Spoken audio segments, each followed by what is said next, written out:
Саламатсыздар, урматтуу коллегалар, саламатсыздарбы? Бүгүнкү жыйынга чакыргандар. Менде суроо соцфондго бул жерде жанагы сиздердин плановый проекттер кандай болуп атат?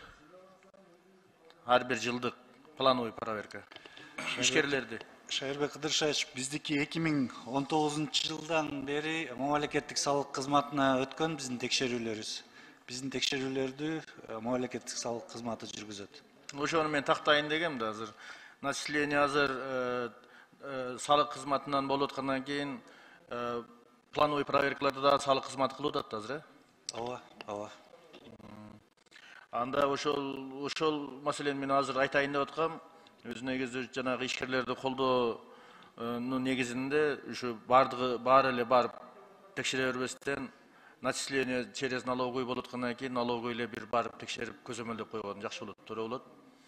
Анан кийин экинчи суроом бул жанагы пенсияга чыгып аткандар. Пенсияга чыгып аткандарды кичине жеңилдетүү болдубу быйылкы жылдан?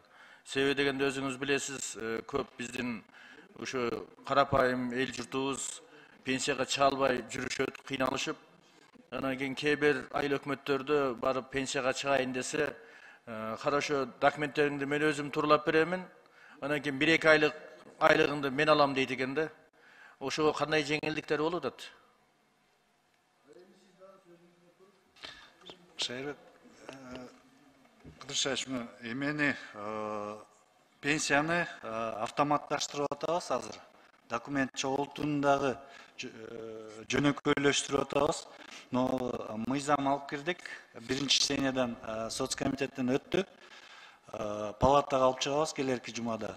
Ошол мыйзам кирип калса, биз келип аткан пенсионерлерден тиги документти чогултуп кел, бул документти чогултуп кел деген маселе койбойбуз. То есть ал жерде установленный эмени коебуз, стажды коебуз. 96-жылдан бери бизде базада бар бардыгычы. Анан мурдакыдай чуркап документ чогултуп деген бул маселе жок болот.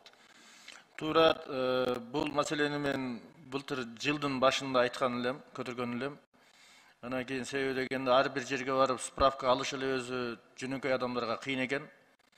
Анан кийин аягында жанагы именно ушул пенсияга чыгаруу маселесинде отурган айыл өкмөттөрдөгүлөр же болбосо райондук кызматкерлер ошолор ушу кээде жөнөкөй айылдын тургундарыны документиңди алып келип беребиз бизге. Биз өзүбүз начисление кылдыртып, бүт бар документтерин өткөзүп беребиз да, анан кийин 1-2 айлыгыны бизге бересиз. Анан кийин 1-2-3 айдан кийин айлык ала баштайсыз, пенсия ала баштайсыз дейт экен да. Ошого сиздер тездетсеңиздер, ошону бул жогорку кеңеште карап берип, жөнөкөй элдерге ушу бир жөнөкөйлөтүп беришибиз керек.